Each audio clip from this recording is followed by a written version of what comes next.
சிம்மம் இயற்கையாகவே தர்ம ராசி. தர்மத்துக்கு தயக்கம் இல்லாம செய்வீங்க. யார் என்ன கேட்டாலும் எடுத்து கொடுத்துட்டு போகக்கூடிய ஒரு ராசி எதுனா அது சிம்ம ராசி தான்.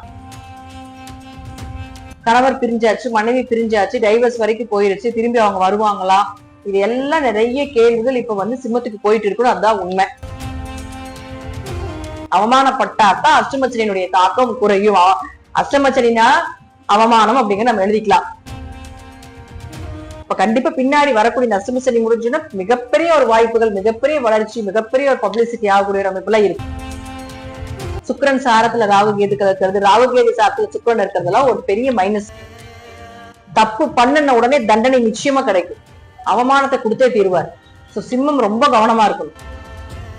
திங்கட்கிழமை அல்லது வெள்ளிக்கிழமை மாலை 6 மணிக்கு மேல உங்க வீட்டுக்கு அருகில் இருக்கக்கூடிய ஏதாவது ஒரு சர்பத்தை எடுத்துக்கோங்க.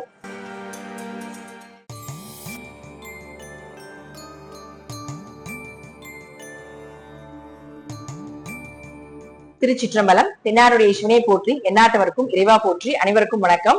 இன்னைக்கு நாம டெம்பிள் எக்ஸ்பிரஸ் சேனல்ல ஜூலை மாத பலன்களை பத்தி பார்க்க போறோம். ரொம்ப எக்ஸ்க்ளூசிவான பதிவுங்க. இந்த பதிவுல பாத்தீங்கன்னா பலன்களும் பரிகாரங்களும் உங்களுக்கு சூப்பரா இந்த மாதம் என்னென்ன பண்ணலாம் அப்படிங்கறத பார்க்கலாம். சிம்ம ராசிக்கு உண்டான ஜூலை மாத பலன்களை பத்தி பார்க்கலாம். சிம்ம ராசியை பொறுத்த வரைக்கும் பாத்தீங்கன்னா ராசி அதிபதியாக இருக்கக்கூடிய சூரியன் 11ஆம் வீட்டுல 16ஆம் தேதி வரைக்கும் இருக்காருங்க. லாபஸ்தானத்துல இருக்காரு. நான் சொன்னது போல இந்த வருடம் இந்த 16ஆம் தேதி வரைக்கும் தான் சூரியன் அந்த வீட்டுல இருப்பார். ஒரு லாபத்தை கொடுக்கக்கூடிய ஒரு காலகட்டங்கள். இனி மறுபடியும் அதே இடத்துக்கு வர்றதுக்கு உங்களுக்கு 12 மாசம், அதாவது 1 வருட காலங்கள் ஆகும். அதனால நல்லா புரிஞ்சுக்கோங்க. சிம்ம ராசி அன்பர்களுக்கு அஷ்டமசனி நடந்துட்டு இருக்கிறதுனால முதல்லயே பணத்தடைகள், குடும்பத்துக்குள்ள பிரச்சனைகள், கணவன் மனைவி கருத்து வேறுபாடுகள், கணவர் பிரிஞ்சாச்சு, மனைவி பிரிஞ்சாச்சு, டைவர்ஸ் வரைக்கும் போயிருச்சு, திரும்பி அவங்க வருவாங்களா, இது எல்லாம் நிறைய கேள்விகள் இப்ப சிம்மத்துக்கு போயிட்டு இருக்கணும். அதுதான் உண்மை. சோ இப்படி இருக்கக்கூடிய காலகட்டங்கள்ல கண்டிப்பாக நீங்க தெரிந்து கொள்ள வேண்டிய விஷயம் என்னன்னு பாத்துட்டீங்கன்னா, லாபஸ்தானத்துக்கு உங்க ராசி அதிபதி வரும் பொழுது உங்களுடைய தேவைகள் எல்லாமே பூர்த்தி பண்ணக்கூடிய ஒரு காலகட்டங்கள். ஃபர்ஸ்ட் ஹாஃப்லயே உங்களுக்கு எல்லாமே நடந்துரும். லாபங்கள் அதிகமாக ஏற்படுறது, பண வரவு நல்லா இருக்கிறது, பொருளாதாரம் சூப்பரா இருக்குது. ஏன்னா ஒரு மனிதனுக்கு ரொம்ப முக்கியமான விஷயம்னா பணம், குடும்பம், குழந்தைகள், பொருளாதாரம். நார்மலா நம்மளுடைய இந்தியன் பீப்புள்ஸ் விரும்பக்கூடிய விஷயம். அப்போ உங்களுக்கு 2ஆம் அதிபதியாக இருக்கக்கூடிய புதனோட சேர்ந்தாங்க சூரியன் இருக்காரு. சோ முழுக்க முழுக்க முழுக்க பாத்தீங்கன்னா இந்த மாதம் உங்களுக்கு உண்டான மாதம். இந்த மாதம் நீங்க என்னெல்லாம் எதிர்பார்த்துட்டு இருக்கிறீங்களோ அதெல்லாம் நடக்கிறதுக்கு உண்டான மாதம். பண வரவு, பொருளாதாரம் பிரிஞ்சு போச்சுங்க. குடும்பமே போய் பேசலாமா, தாராளமா பேசலாங்க. 16ஆம் தேதிக்குள்ள பேசுங்க. பேசினாதான் நடக்கும். ஏன்னா இந்த சிம்மம் கொஞ்சம் தயக்கம் உள்ள ராசி. போய் பேசலாமா வேண்டாமா, அவங்களே இறங்கி வரட்டும் அப்படின்லாம் நினைப்பாங்க. ஆனா நீங்க உங்களுக்கு அஷ்டமசனி நடக்கிறதுனால இந்த காலகட்டங்கள் நீங்க தான் இறங்கி போய் பேசணும். சனிக்கு எப்பவுமே தலை குனிஞ்சு இருக்கிறதாங்க ரொம்ப பிடிக்கும். தலை நிமிர்ந்து நான் தான் அப்படின்னு கெத்து காட்டினா சனி பகவான் வச்சு செஞ்சிருவார். அதுவும் இப்ப அஷ்டமசனில நீங்க தான் தலை குனிந்து போகணும். அதுதான் விதி. அவமானப்பட்டாதான் அஷ்டமச்சனியினுடைய தாக்கம் குறையும். அஷ்டமச்சனினா அவமானம் அப்படிங்கிற நம்ம எழுதிக்கலாம். நம்ம இந்த மேட்ச் ஃபாலோயிங் சின்ன வயசுல எல்லாம் எழுதுவோம் இல்லைங்களா.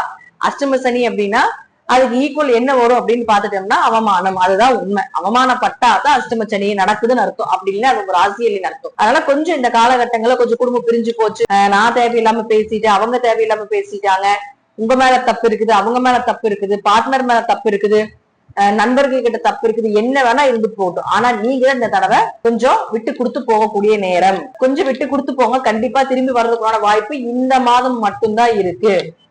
அடுத்த மாதத்துல பாத்துட்டீங்கன்னா புதன் விரயத்துக்கு வந்துருவார். அப்ப நீங்க என்ன பேசுனாலும் நடக்காது. சோ அதனால கொஞ்சம் விட்டு கொடுத்து போய் கொஞ்சம் பேசிக்கொள்வது என்பது நல்லது. அப்படி பேசுனீங்கன்னா கண்டிப்பா கொஞ்சம் மனசு மாதிரி உங்க குடும்பம் சேர்றதுக்கு உண்டான வாய்ப்புகள் உண்டு. இந்த மாதம் அதே போல லாபத்துக்கு குறைவில்லைங்க. ஏதாவது ஒரு வழியில லாபம் வந்துடும், ஏதாவது ஒரு வழியில பண வரவு கிடைச்சிடும். உங்களுடைய ஆசைகள், கனவுகள் இதெல்லாம் நிறைவேறக்கூடிய ஒரு காலகட்டங்கள். எப்படி பண வரவு, பொருளாதாரம், தெய்வத்தினுடைய அனுகிரகம் அப்படிங்கிறது நிறைய இருக்கு இந்த மாசம். அதே 16ஆம் தேதிக்கு மேல பாருங்க, சூரியன் உங்களுக்கு 12க்கு வந்துருவார்.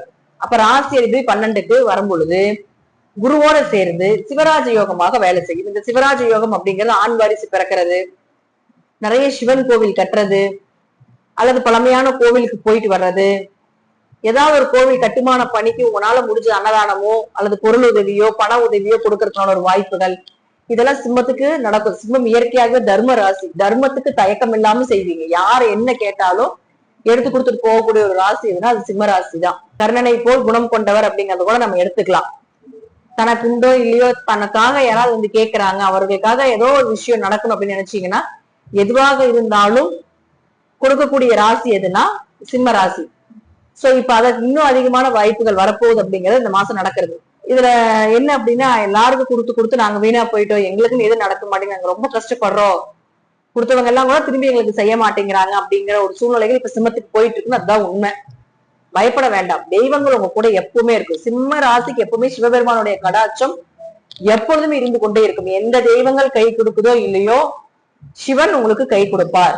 சிவனுக்கு நீங்க போன பிறகுல கைங்கரியம் செய்திருந்தால் மட்டும்தான், சிவனுடைய கடாட்சம் பெற்றிருந்தால் மட்டும்தான் இந்த பிரிவுல சிம்மத்திலே பிறக்க முடியுங்க. நேரங்காலங்கள் எல்லாருக்குமே வரும். அஷ்டமசனி எல்லாருக்குமே வரும், கண்டசனி எல்லாருக்குமே வரும், ஏழரசனி எல்லாருக்குமே வரும். அதனால இப்ப இருக்க ஒரு சூழ்நிலையை வச்சு உங்களுடைய பிற்காலத்தினுடைய தரத்தை நாம இப்போ செயல்படுத்தக்கூடாது இல்லையா? இப்ப கண்டிப்பா பின்னாடி வரக்கூடிய இந்த அஷ்டமசனி முடிஞ்சுன்னா மிகப்பெரிய ஒரு வாய்ப்புகள், மிகப்பெரிய வளர்ச்சி, மிகப்பெரிய ஒரு பப்ளிசிட்டி ஆகக்கூடிய ஒரு அமைப்புல இருக்கு. சோ இப்ப கொஞ்சம் பொறுத்துக் கொள்வது என்பது நல்லது. அதே போல 2 மற்றும் 12ஆம் அதிபதி புதன் வக்கரம் ஆகிறார். அப்ப உங்க ஜாதகத்துல புதன் வக்கரமானு பாருங்க. புதன் வக்கரமாக இருக்கிற பெரும் லாபத்தை சம்பாதிக்கக்கூடிய ஒரு காலகட்டங்கள், பெரும் பணவரவு, பெரும் பொருளாதார வளர்ச்சி ஏற்படும். இப்ப வரக்கூடிய இந்த பணத்தை கொஞ்சம் சேவ் பண்ணிக்கோங்க. இந்த வருஷம் முழுவதும் இது கொஞ்சம் உங்களுக்கு யூஸ்ஃபுல்லா இருக்கும். ஏன்னா இனி இந்த புதன் வர்றதுக்கு 12 மாசம் ஆகும். அடுத்த வருஷம் தான் வரும் இதே இடத்துக்கு. அதனால கொஞ்சம் பயன்படுத்திக் கொள்வது என்பது ரொம்ப நல்லது. 3 மற்றும் 10ஆம் அதிபதியாக இருக்கக்கூடிய சுக்கிரன் 2ஆம், அதாவது உங்க ராசிக்குள்ளேயே கேது இருக்காரா, அதோட சேர்றாரு. 10ஆம் அதிபதி ராசிக்குள்ள வர்றது தொழில் வளர்ச்சி, முயற்சிகள் கைகூடி வர்றது, ஹார்ட் எஃபர்ட் போட்டு ஜெயிக்க போறீங்க. ஒரு தடவைக்கு பல முறை முயற்சி செய்தாதான் நடக்கும். ஏன்னா ராகு கேதுக்கள் ஒரு காப்பி பேஸ்ட் கிரகம். இது எப்படி அப்படின்னு பாத்துட்டீங்கன்னா, எந்த கிரகத்தோட ராகு கேதுக்கள் சேருதோ அதனுடைய தன்மையை எடுத்து நான் தான் செஞ்சேன்னு சொல்லிட்டு இருப்பாங்க. அது ஒரு ஞான கிரகங்கள் தான். 2 பேருமே 4 சாஸ்திரங்களை படிச்சவங்க தான். கேது மட்டும் 3 சாஸ்திரத்தை படிச்சிருக்காரு. ராகு அதர்வண வேதத்தை படிச்சவர். அவர் மற்ற இருக்கக்கூடிய ரிக், யஜுர், சாம வேதத்தை படித்தவர் யாருன்னு பாத்தீங்கன்னா கேது பகவான் தான்.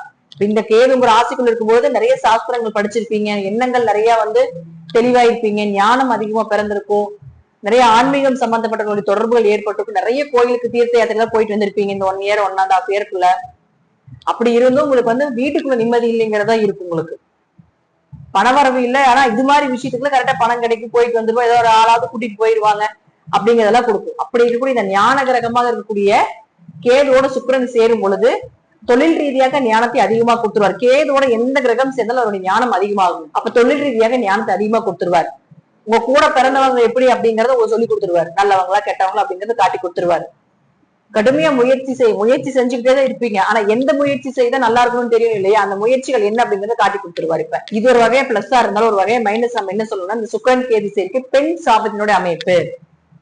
உங்க ஜாதகத்துல சுக்கிரன் கேது, சுக்கிரன் ராகுக்கு திரிகோணத்துல இருக்கிறது, கேதுவுக்கு திரிகோணத்துல இருக்கிறது, சுக்கிரன் சாரத்துல ராகு கேதுக்கள் இருக்கிறது, ராகு கேது சாரத்துல சுக்கிரன் இருக்கிறதுலாம் ஒரு பெரிய மைனஸ்.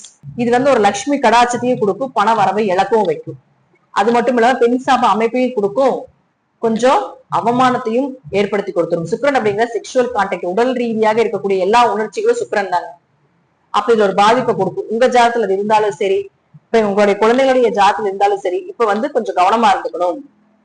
தேவையில்லாம ஆண்களாக இருந்தால் பெண்களிடமும், பெண்களாக இருந்தால் ஆண்களிடமும் ரொம்ப கவனமா இருந்துக்கணும். புதிய நபர்கள், புதிய பெண்கள், புதிய ஆண்களோட தொடர்புகள் வரும்.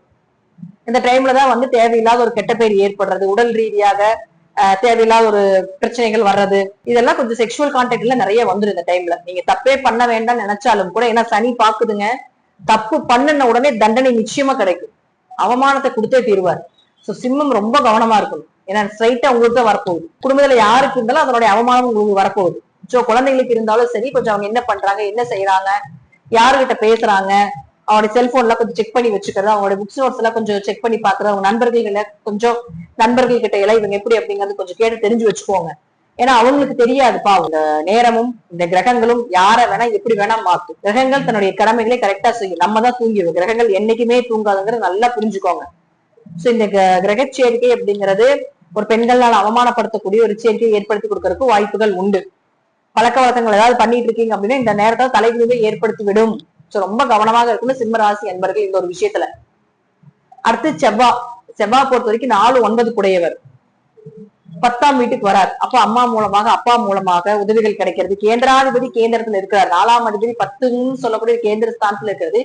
வீடு மனை சொத்துக்கள், வண்டி வாகனங்கள் வாங்கறதுனால ஒரு அமைப்புகள், தெய்வ அனுகிரகம் கிடைக்கிறது, பெருமாளுடைய அனுகிரகம் கிடைக்கிறது எல்லாம் இந்த மாசம் உண்டு. உங்களுக்கு நிறைய விஷயங்கள் கைகூடி வரப்போகுது. சொத்து பிரச்சனை தீரப்போகுது, அல்லது அந்த சொத்து பிரச்சனையை இப்ப பேசி உங்களுக்கு ஒரு தீர்வு கிடைக்கிறதுனால ஒரு வாய்ப்பை கொடுக்கறதுனால நேர காலங்கள் அப்படிங்கிறது சிம்மத்துக்கு எடுத்துக்கலாம்.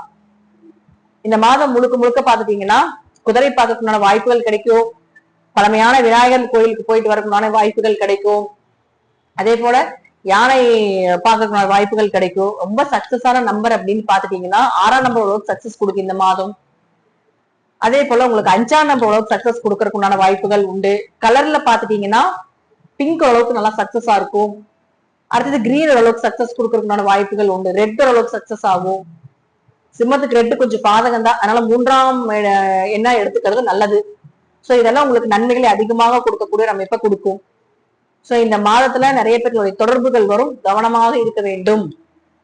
அது உங்களுக்கு பாத்துட்டீங்கன்னா நல்ல தொடர்புகளா தான் இருக்கும், பின்னாடி இது பாதகத்தை கொடுத்துரும். சோ கொஞ்சம் கவனமாக இருந்து செயல்படுத்திக் கொள்வது என்பது ரொம்ப ரொம்ப ரொம்ப விசேஷம் அப்படிங்கறத சிம்ம ராசி அன்பர்கள் தெரிஞ்சுக்கணும். வழிபட வேண்டிய தெய்வம் பரிகாரம் என்ன அப்படிங்கிறது பாத்துட்டீங்கன்னா இந்த மாதம் நீங்க வழிபட வேண்டிய விஷயங்கள் அப்படிங்கிறது முழுக்க முழுக்க பழமையான சிவன் ஸ்தலத்துக்கு போறது ரொம்ப முக்கியம். அதே போல திங்கட்கிழமை அல்லது வெள்ளிக்கிழமை மாலை 6 மணிக்கு மேல உங்க வீட்டுக்கு அருகில் இருக்கக்கூடிய ஏதாவது ஒரு சர்பத்தை எடுத்துக்கோங்க.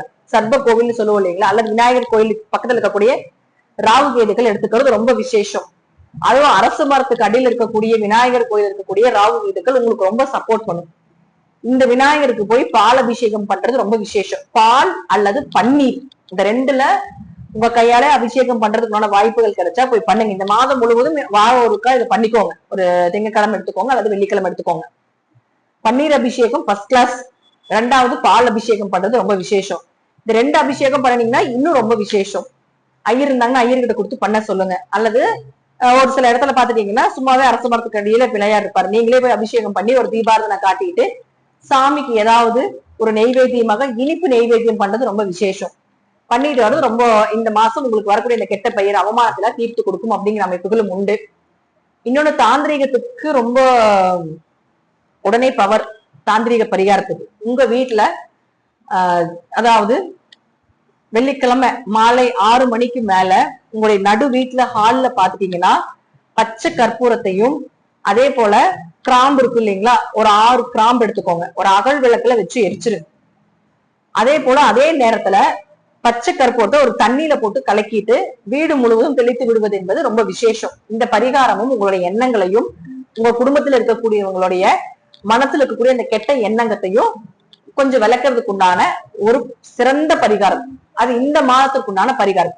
இதை செய்யும் பொழுது சிம்மராசி கண்டிப்பாக அவமானத்திலையும் கெட்ட பேரிலிருந்து தப்பிக்கிறதுக்கான ஒரு வாய்ப்புகளை நிச்சயமாக இந்த பரிகாரங்களும் இந்த கிரகங்களும் அதே போல நீங்க வழிபட்ட தெய்வங்களும் நிச்சயமாக காப்பாற்றி கொடுக்கும் அப்படிங்கறத மாற்றுக்கிறதுக்கு இடமே கிடையாது.